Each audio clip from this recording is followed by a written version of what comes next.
আসসালামু আলাইকুম, সবাইকে স্বাগতম ওয়েবমিনার অ্যাফারে। আশা করি সবাই ভালো আছেন, আলহামদুলিল্লাহ। এই ক্লাসের শিরোনামে এইচটিএমএল এর বি ট্যাগ, আই ট্যাগ এবং স্ট্রং ট্যাগ, ইএম ট্যাগ নিয়ে বিস্তারিত আলোচনা করব ইনশাআল্লাহ। ফার্স্ট টাইম আমরা দিস পিসি ওপেন করব। দিস পিসি ওপেন করে ডি ড্রাইভ সিলেক্ট করব। যেহেতু আমরা ডি ড্রাইভের মধ্যে ক্লাসগুলো করছি তাই ডি ড্রাইভ সিলেক্ট করব। ডি ড্রাইভ সিলেক্ট করে ওয়েব ক্লাস, আমাদের এই ওয়েব ক্লাস নামে হোল্ডারটির মধ্যে আমাদের ক্লাসগুলো আমরা করি। এখন এই হোল্ডারটির মধ্যে আমরা আরেকটি হোল্ডার তৈরি করব। সেই হোল্ডারটির মধ্যে আজকে এইচটিএমএল এর ক্লাসটি রাখব। এই নিউর উপর হোভার করেই হোল্ডারে ক্লিক করলে আমরা একটি হোল্ডার তৈরি হয়ে যাবে। এই হোল্ডারটির একটি নাম দেব। যেহেতু আমাদের আছে ক্লাস নাম্বার 6, তাই হোল্ডারটির নাম দিলাম ক্লাস 6। এই হোল্ডারটির মধ্যে আজকে আমাদের যে এইচটিএমএল আমরা ফাইলটা তৈরি করব সেই ফাইলটি রাখব। এইচটিএমএল ফাইলটি তৈরি করার জন্য নিউর উপরে হোভার করে টেক্সট ডকুমেন্টে ক্লিক করলে আমার একটি ফাইল তৈরি হয়ে যাবে। আর এই ফাইলটিকে কি করে এইচটিএমএল ফাইলে রূপান্তর করতে হয় সেটা আমরা জানি। এই ফাইলটির এক্সটেনশন চেঞ্জ করে দিলে আমার একটি এইচটিএমএল ফাইলে রূপান্তর হয়ে যাবে। ফাইলটির একটি অর্থপূর্ণ নাম লিখে এবং এক্সটেনশন চেঞ্জ করে যখন আমি ক্লিক করব আমাকে এরকম একটা ওয়ার্নিং দেখাবে। ওয়ার্নিংয়ে বলতেছে আমি কি এক্সটেনশন চেঞ্জ করতে চাচ্ছি যে এটা শিওর কিনা, নিশ্চিত কিনা। আমি নিশ্চিত, তাই আমি ইয়েস বলে দিব। ইয়েস বলার সাথে সাথে এই ফাইলটি একটি এইচটিএমএল ফাইলে রূপান্তর হয়ে যাবে। এইচটিএমএল ফাইলে রূপান্তর হওয়ার পর এই ফাইলটিকে আমরা ডাবল ক্লিক করে একবার ব্রাউজারে খুলে নেব। যাতে করে বারবার ডাবল ক্লিক করে ফাইলটি ব্রাউজারে না খুলতে হয়, তাই আমরা একবারই ফাইলটিকে ডাবল ক্লিক করে ব্রাউজারে খুলে নিব। আমি ডাবল ক্লিক করে ফাইলটিকে ব্রাউজারে খুলে নিছি। এরকম আপনারাও ঠিক একইভাবে একবারই ডাবল ক্লিক করে ফাইলটিকে ব্রাউজারে খুলে নেবেন।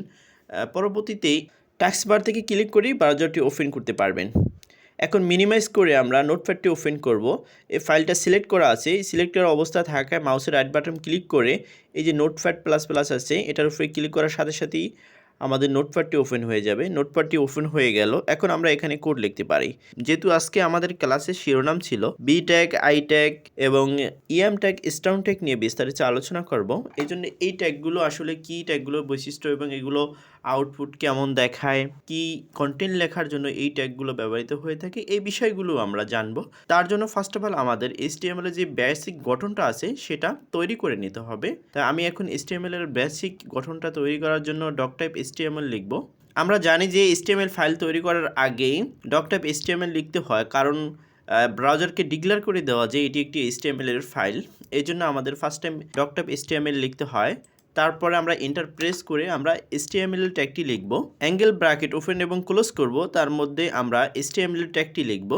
এইচটিএমএল ট্যাগটি লেখা হলে কার্সরটা মাঝামাঝি অবস্থানে এনে দুইবার এন্টার প্রেস করব। তারপর কার্সরটি মাঝখানে নিয়ে একবার ট্র্যাপ প্রেস করব। এখন আমরা এই এইচটিএমএল এর মধ্যে যে দুটি অংশ আমরা জানি, পূর্বের ক্লাসে আমরা জেনেছি যে হেড ট্যাগ এবং বডি ট্যাগ, এই দুইটি ট্যাগ আমরা এখন লিখব। তার জন্য অ্যাঙ্গেল ব্র্যাকেট ওপেন এবং ক্লোজ করব। অ্যাঙ্গেল ব্র্যাকেট ওপেন এবং ক্লোজ করে আমি হেড ট্যাগটি লিখলাম এবং বডি ট্যাগটি লিখলাম। আমরা এখন হেডের মধ্যে টাইটেল লিখব, যে টাইটেলটির ব্রাউজার দেখিয়ে থাকে। তার জন্য হেডের মাঝখানে কার্সরটি নিয়ে দুইবার এন্টার প্রেস করব। তার মাঝখানে কার্সরটি নিয়ে একবার ট্যাপ প্রেস করব। অ্যাঙ্গেল ব্র্যাকেট ওপেন এবং ক্লোজ করে এর মধ্যে টাইটেল ট্যাগটি লিখব। কার্সরটি মাঝামাঝি অবস্থানে নিয়ে এইখানে আমরা যে কন্টেন্টটা টাইটেল হিসেবে দিতে চাচ্ছি সেটা লিখব। যেহেতু আমাদের ক্লাস নাম্বার 6, তাই আমরা ক্লাস নাম্বার 6 লিখলাম টাইটেল হিসেবে। এই টাইটেলটি আমাকে ব্রাউজারে দেখাবে। এখন আমরা বডির মধ্যে কন্টেন্টগুলো লিখব। যে কন্টেন্টগুলো বা যে ট্যাগগুলো আজকে আমাদের ক্লাসের শিরোনাম ছিল সেই ট্যাগগুলো আমরা বডির মধ্যে লিখব। বডির মধ্যে লিখলে আমরা সেটা আউটপুট হিসেবে দেখতে পাবো। একইভাবে কার্সরটা বডির মাঝখানে নিয়ে দুইবার এন্টার প্রেস করব, তারপর আবার মাঝামাঝি অবস্থানে নিয়ে একবার ট্যাপ প্রেস করব। এখন আমরা ট্যাগগুলো লিখব। এখানে অবশ্যই আমরা জানি যে কোনো ট্যাগ লেখার সময় অ্যাঙ্গেল ব্র্যাকেট ওপেন এবং ক্লোজ করে তারপর সেই অ্যাঙ্গেল ব্র্যাকেটের মধ্যে আমরা ট্যাগের নামটি লিখব। এটাই হলো আমাদের ট্যাগ লেখার নিয়ম। আমরা পূর্বের ক্লাসেও শিখেছি, এখনও আমি বারবার বলতেছি যাতে করে আপনারা খুব ভালো করে বুঝতে পারেন এবং ট্যাগ লেখার সময় কোনো রকমের ভুল না হয়।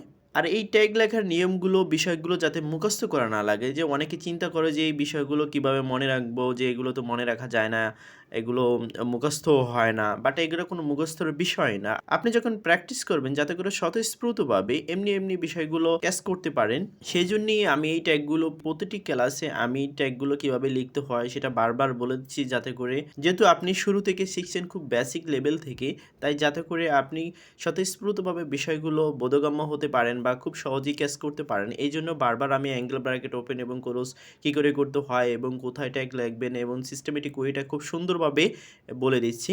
এখন আমরা বি ট্যাগটি লিখব, যে অ্যাঙ্গেল ব্র্যাকেট ওপেন এবং ক্লোজ করে এই অ্যাঙ্গেল ব্র্যাকেটের মধ্যে আমরা বি ট্যাগটি লিখব। এই বি ট্যাগটির মধ্যে আমরা যে কোনো একটি কন্টেন্ট লিখব। আমি একটি কন্টেন্ট লিখছি, বাংলাদেশ নামে লেখাটা লিখছি। এই বাংলাদেশ এই কন্টেন্টটি লিখলাম। এই কন্টেন্টটি আউটপুটে দেখতে ঠিক কেমন হয় সেটা একটু সেভ করে দেখব। Ctrl+S এর সাথে প্রেস করে সেভ করব। সেভ করে এখন দেখব যে আউটপুটে লেখাটি কেমন হয়।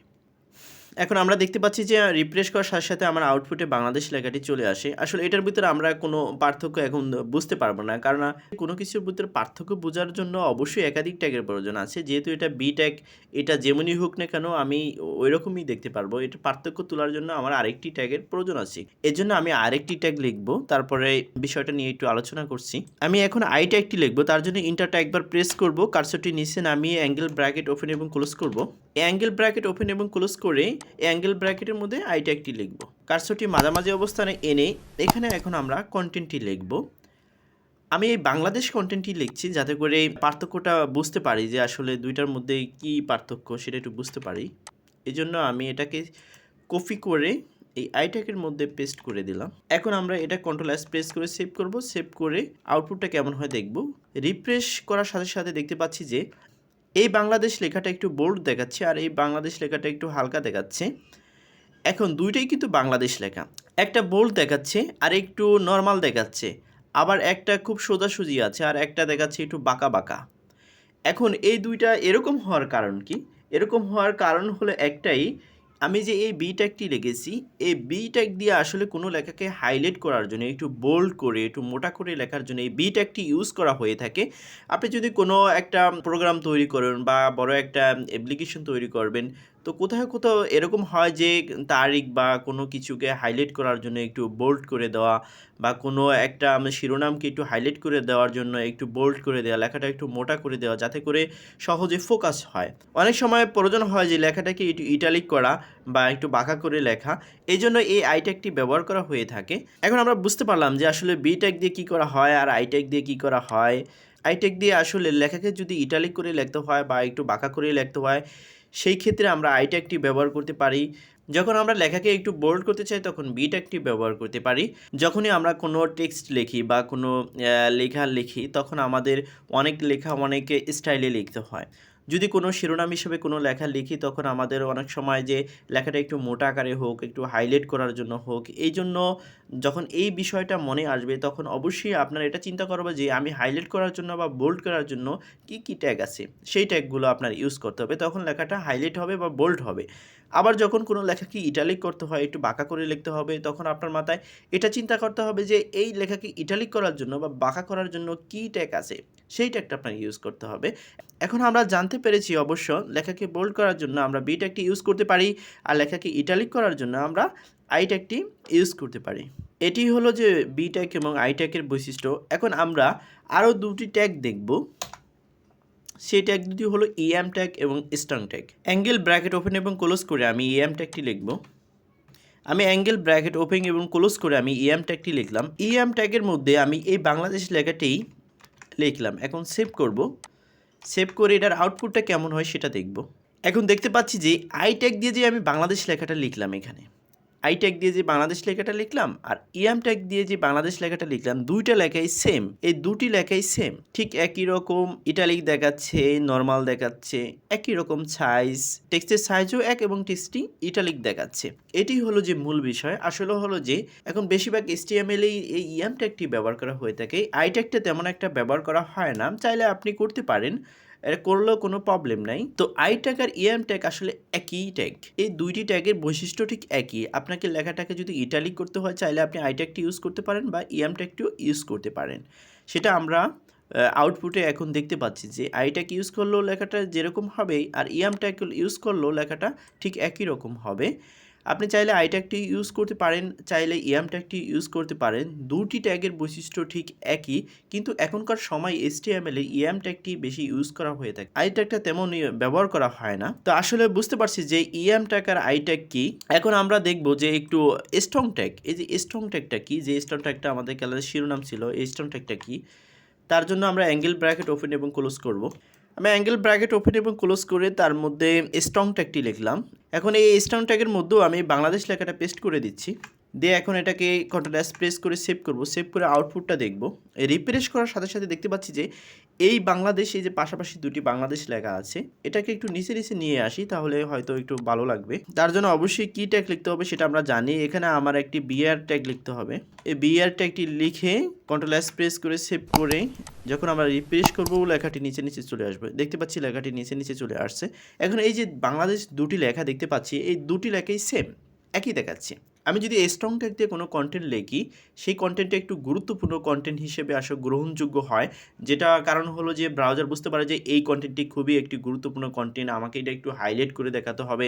আসলে আমরা হাইলাইট করার জন্য যেরকম বোল্ড ট্যাগটি ইউজ করতাম, ঠিক একইভাবে হাইলাইট করার জন্য আমরা স্ট্রং ট্যাগটি ইউজ করতে পারি। স্ট্রং ট্যাগটি দিয়ে আমরা বুঝতেই পারতেছি যে স্ট্রং শব্দটাই জানি কিরকম, একটু স্ট্রং স্ট্রং স্ট্রং লাগতেছে, খুবই শক্ত। যেই কন্টেন্টটা বা যে টেক্সটটা আমরা স্ট্রং ট্যাগের মধ্যে লিখতেছি, সেই টেক্সটটা একটু গুরুত্বপূর্ণ, খুবই স্ট্রং একটি টেক্সট, সেটা ব্রাউজার বুঝে আমাকে একটু হাইলাইট করে দেখাবে, একটু বোল্ড করে দেখাবে।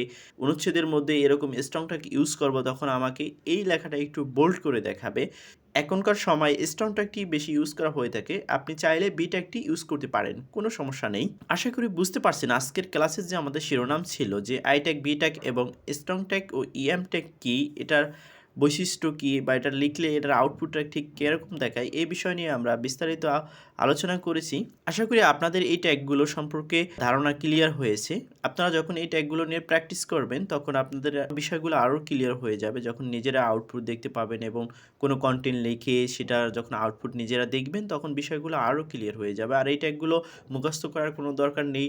আপনার যখন যেটা প্রয়োজন হবে, আপনার কাজ আপনাকে বলে দিবে যে আপনার কী ট্যাগ প্রয়োজন, তখন আপনার সেই ট্যাগটি ইউজ করতে পারবেন। নেক্সট ক্লাসগুলোতে আমরা আরও কিছু নতুন ট্যাগ শিখব ইনশাআল্লাহ। আশা করি সবাই ভালো থাকবেন। আলহামদুলিল্লাহ।